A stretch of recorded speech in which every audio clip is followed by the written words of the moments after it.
বাজার থেকে কুমড়ো পাতা আনলে শুধু কচি পাতা দিয়ে ভর্তা খাবেন আর বুড়ো পাতাটা কি ফেলে দেবেন? একদমই না।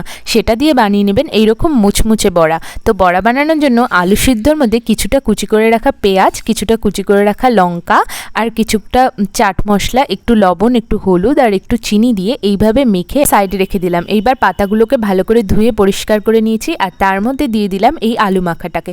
এই আলু মাখাটাকে এইভাবে দিয়ে হাত দিয়ে ভালো করে চেপে দিয়ে পাতাটাকে এইভাবে মুড়ে আস্ত করে রেখে দেব। পাতাটাতে কোনো সুতো বাঁধবো না। তো এইভাবে পাতাটাকে আস্ত এইভাবে মুড়িয়ে নিয়েছি।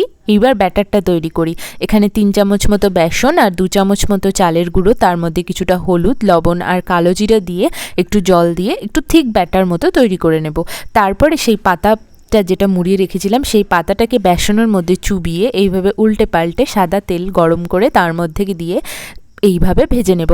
আর এই দেখো বড়াটাকে দেওয়ার পরে আমি একটু গরম তেল ছান্তা দিয়ে দিয়েছিলাম, তাতে উপরটাও হয়ে গেল। এইভাবে লাল লাল করে বড়াটাকে ভেজে নেব আর তারপরে বাকিগুলোকেও একে একে এইভাবে ভেজে নেব। বিশ্বাস করুন, গরম ভাতের সাথে, ডাল ভাতের সাথে এইটা হলে আর কিচ্ছু লাগে না। আমার কথা শুনে একবার বানিয়ে খেয়ে দেখবেন। আর এইরকম মজাদার রেসিপির জন্য আমার চ্যানেলটাকে অবশ্যই সাবস্ক্রাইব করে দিন।